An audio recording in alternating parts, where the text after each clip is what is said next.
Bonjour à tous et à tous, c'est Démonis et bienvenue dans cette nouvelle vidéo tutoriel sur Java, donc épisode 1. Donc au programme aujourd'hui, on va installer les prérequis pour pouvoir développer en Java, puis on va créer notre premier projet qui va envoyer un message dans la console.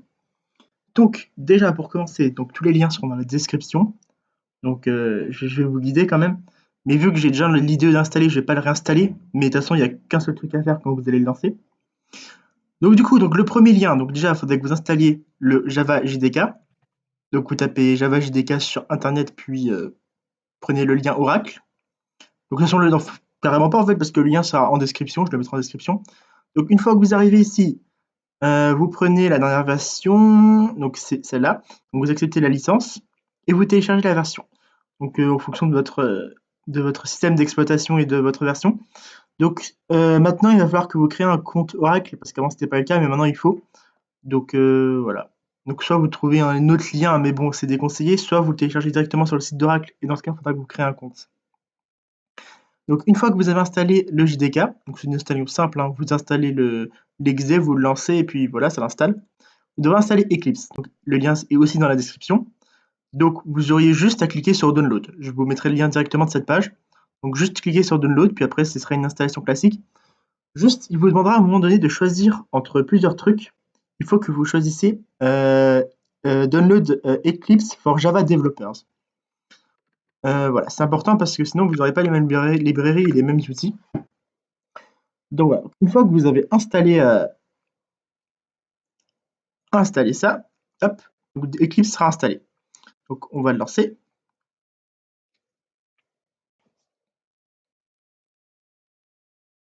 Donc c'est normal que ça prenne un peu de temps parce qu'il charge beaucoup de trucs à son démarrage, tout ce qui est librairie et projets et compagnie.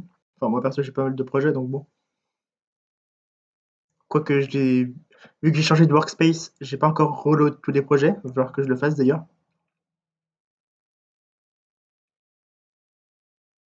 Hop, je vais switch de workspace vite fait.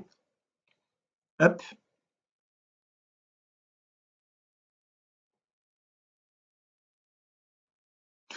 Donc déjà, ce que je vous conseille de faire, c'est de changer le thème de votre IDE. Donc à la place de l'avoir tout en blanc, le passer en noir, parce que ça vous brûlera beaucoup moins les yeux.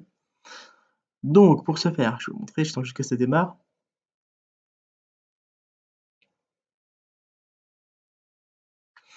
Ok, donc, hop. Donc pour ce faire, vous allez dans Windows, Appearance, non, Preferences, on va d'abord aller dans Preferences. Vous allez dans General, vous dépliez, Appearance, et puis ici, vous passez de Light en Dark. Ensuite, ce sera en noir. Donc ensuite, réduisez toutes les fenêtres jusqu'à que vous ayez plus que la fenêtre principale comme ça, et puis les projets à gauche. Et puis ce sera bon. Donc maintenant qu'on est ici, ce qu'on va faire, c'est qu'on va aller dans File, New, Java Project. Donc on va pouvoir créer notre projet. Donc bon, il y a beaucoup de boutons, mais grossièrement, ce que vous allez faire, c'est marquer le nom de votre projet. Moi, je vais mettre tuto 1. Hop. Vous voyez que mon projet a été créé sur le côté. Donc là, il y a tout ce qui est librairie, donc bibliothèque de Java, donc tous les outils qu'on utilisera, donc vous n'avez pas besoin d'y toucher. Et puis vous avez votre dossier SRC, donc qui signifie source, donc c'est là-dedans qu'il va y avoir tout notre code. Donc on va créer notre classe principale. Donc une classe c'est quoi? C'est un fichier qui va contenir du code, grossièrement. On verra que ça servira à d'autres trucs, mais par la suite. Donc pour ce faire, on va faire classe. Le nom, on va l'appeler main, vu que c'est la classe principale. Et puis il faut qu'on remplisse le package. Donc le package c'est quoi? Grossièrement c'est un dossier qui va contenir votre classe.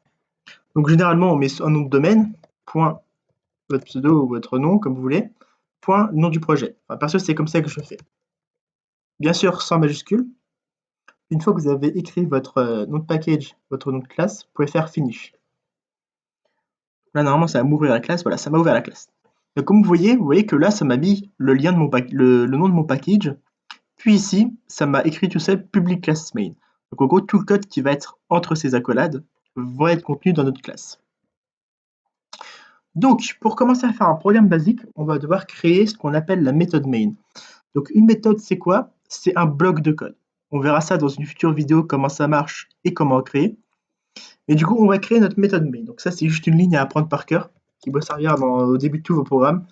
Donc, public, static, void main, string, args. Donc, on verra plus tard ce que chaque mot signifie. Donc, public, static, void. Main, c'est le nom de la méthode. Et puis là-dedans, string args, c'est les paramètres. Donc, en Java, pour envoyer un message dans la console, c'est pas plus compliqué que ça. Tout ce que vous avez à faire, c'est system.out.println. Hop. Moi, par exemple, on va faire le légendaire programme Hello World. Hop. Je sauvegarde. Donc, pour le lancer, vous avez juste à cliquer sur la flèche. Donc, le run. Et puis voilà, vous voyez que ça m'a bien dit Hello World. C'est moi, j'ai rajouté un W. Ok, voilà. Hop. Par exemple, vous pouvez faire dire n'importe quoi. Par exemple, hop, message. Et je dis hey, normalement, hop, si je le lance, il me dira hey. Donc du coup, voilà, pour le niveau des messages, c'est tout. Donc on va s'arrêter là aujourd'hui. Prochain épisode, on verra les variables. Donc voilà, donc j'espère que cette vidéo vous aura aidé. Donc aujourd'hui, on aura fait les prérequis et la création de projet. Et donc je vous dis à bientôt, bye bye.